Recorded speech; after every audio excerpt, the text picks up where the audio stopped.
अहिंसा का देश है।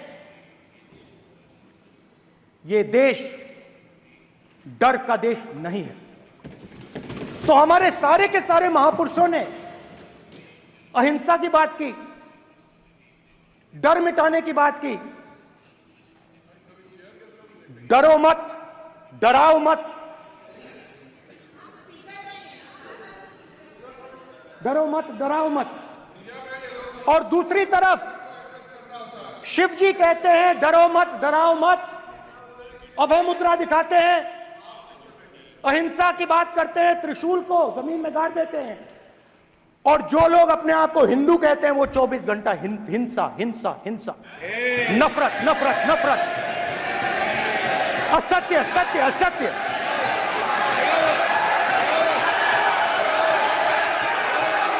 आप हिंदू हो ही नहीं।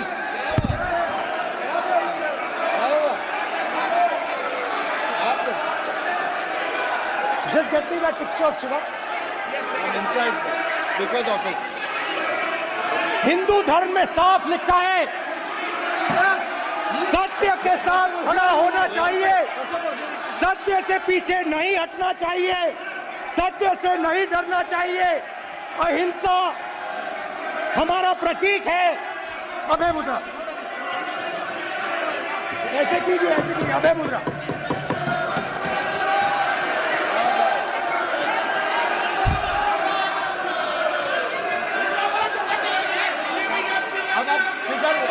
नहीं आएगा। Prime minister will not speak it. Then Prime Minister will speak it. This will happen here. If you are doing this, it will repeat again. भाई भाई भाई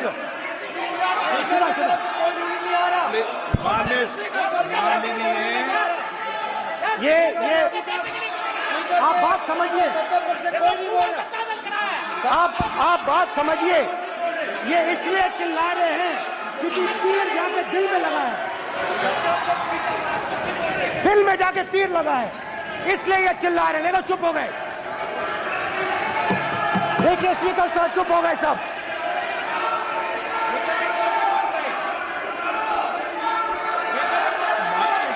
एक मिनट।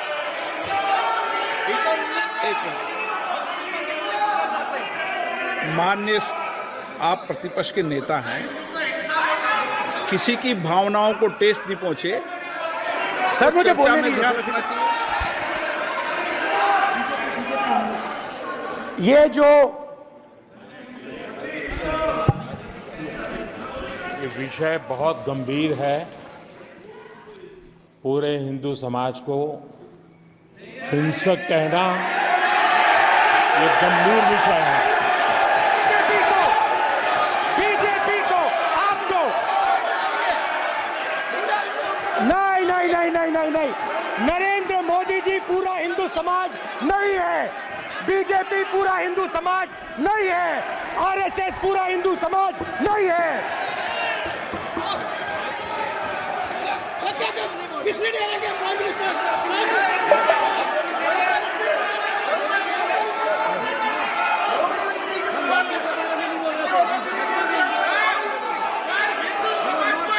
भूपेंद्र यादव जी, ये ठेका नहीं है बीजेपी का।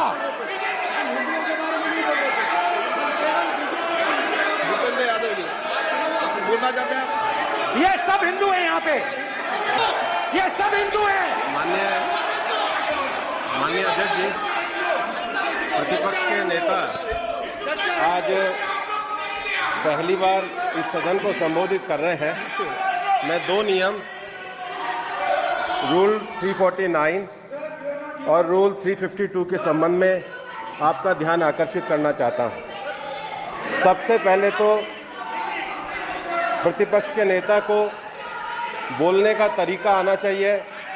349 जो 12 है वो स्पष्ट रूप से कहता है शैल नॉट सिट और stand with back toward the chair.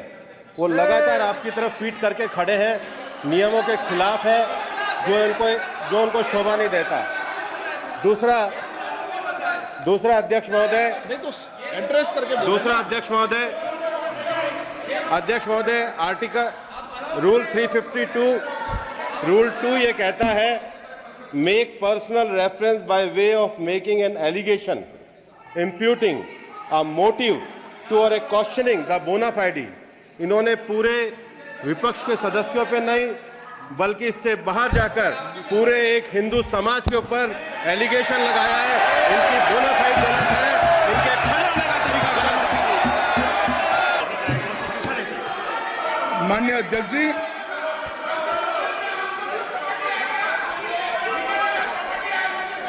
गृह मंत्री जी, नो आप डिबेट में गृह मंत्री जी।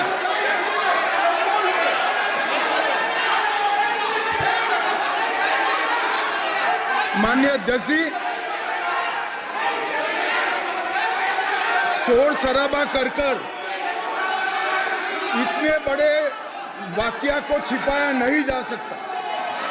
विपक्ष के नेताजी ने कैटेगोरिकली कहा है कि जो अपने आप को हिंदू कहते हैं वो हिंसा करते हैं। मैं फिर से रिपीट करना चाहता हूं, उनका वाक्य था जो अपने आप को हिंदू कहते हैं वो हिंसा की बात करते हैं, हिंसा करते हैं। मान्यवर, इस देश में शायद इनको मालूम नहीं है, करोड़ों लोग अपने आप को गर्व से हिंदू कहते हैं, गर्व से हिंदू कहते हैं। क्या वो सभी लोग हिंसा की बात करते हैं, हिंसा करते हैं? हिंसा की भावना को किसी धर्म के साथ जोड़ना और इस सदन में और संवैधानिक पद पर बैठे हुए व्यक्ति ने, मैं मानता हूं मान्यवर, उन्होंने इसकी माफी मांगनी चाहिए। मान्यवर, मैं उनको एक गुजारिश भी करना चाहता हूं कि इस्लाम में अभय मुद्रा, इस पर इस्लाम के विद्वानों का मत एक बार वो ले ले। गुरु नानक साहब की अभय मुद्रा पर SGPC का मत वो ले ले। और मान्यवर, अभय की बात तो इनको करने का कोई अधिकार नहीं है। आपातकाल में पूरे देश को इन्होंने भयभीत करा है, लाखों लोगों को जेल में डाला। और आतंक, वैचारिक आतंक अगर कभी था, वैचारिक आतंक कभी था तो आपातकाल के वक्त था। और मान्यवर, दिल्ली में दिन दहाड़े हजारों सिख भाइयों का कत्लेआम उनके शासन में हुआ। आज वो भय की बात कर रहे हैं।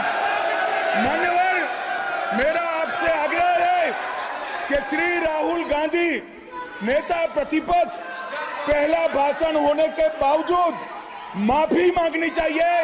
न केवल सदन, पूरे देश की माफी मांगनी चाहिए।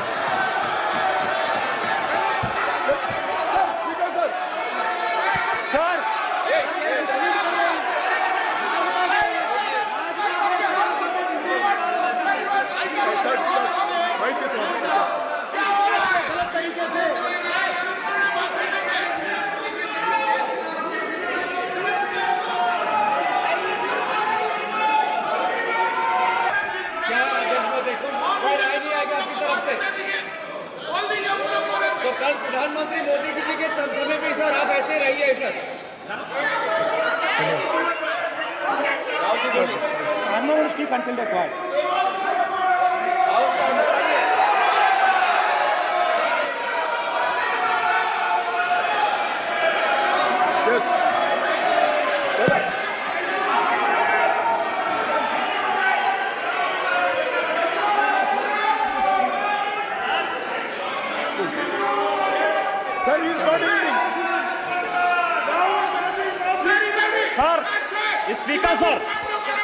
स्पीकर सर, ये संविधान की बात कर रहे हैं सर, और इसी संविधान का आर्टिकल 25 कहता है कि किसी भी धर्म के ऊपर कोई भी व्यक्ति किसी को हिंसावादी करार नहीं दे सकता है।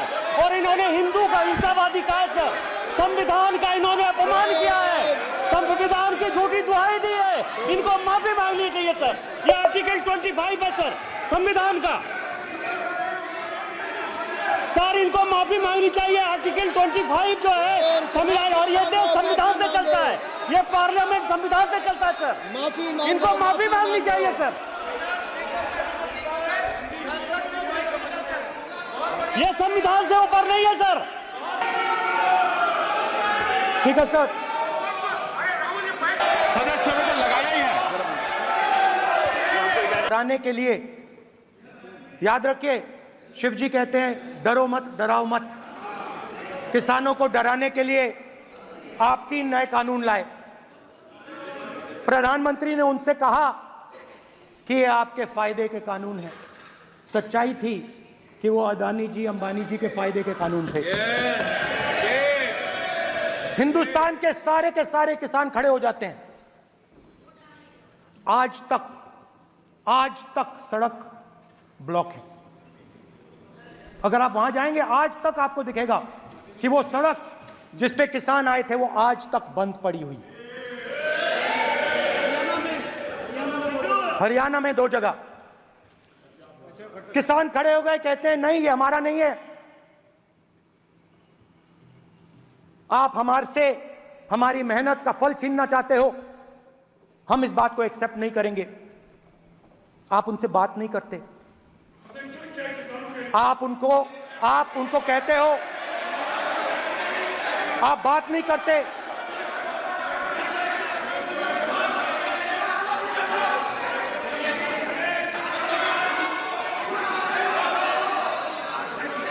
आप बात नहीं करते, आप गले नहीं लगते, आप उन्हें आतंकवादी कहते हो। आप कहते हो ये सब आतंकवादी हैं। झूठ नहीं है, झूठ नहीं है, सच है, सच है। मान्यवर, मैं समझ रहा हूं कि विपक्ष के नेता है नाते पहली बार बोल रहे हैं, मगर नियमों के पुस्तक के बाहर वो नहीं जा सकते। ये स्टेटमेंट करे कि हम कहते हैं कि किसान आतंकवादी, तो कैसे सदन में चल सकता है मान्यवर? आप एक तरफा नियमों के ऊपर जाकर उनको रियायत दे रहे हो मान्यवर। हमें संरक्षित करिए, ऐसे नहीं चलता। 700 किसान शहीद हुए। हमने इस हाउस में कहा कि किसानों के लिए मौन होना चाहिए। आपने मौन नहीं होने दिया। आपने कहा ये किसान नहीं है। आपके मुताबिक ये किसान नहीं थे, ये आतंकवादी थे। देखिए आपकी एलाय सिर हिला रही है, वो भी सहमत हैं। कौर जी सहमत हैं। देखिए हमारी जरूरत नहीं है, वो सहमत हैं आपसे, वो सहमत हैं। माननीय बोला था नो माननीय सदस्य, एक शब्द उधर नहीं सर। किसान क्या मांग रहा है सर? स्पीकर सर, माननीय सदस्य, स्पीकर सर, किसान क्या मांग, सॉरी, मेरा यह आग्रह है, आपकी पार्टी का समय नहीं बचेगा। दोगे पूरा?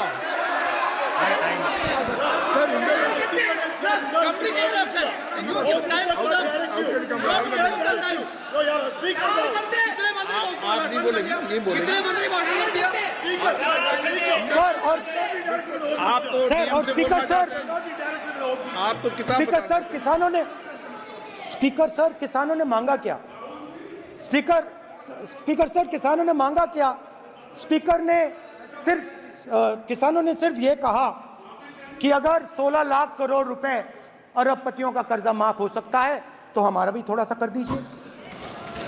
किसान ने यह कहा कि हर प्रोडक्ट के लिए सही प्राइस मिलती है, हमें भी एमएसपी दे दीजिए।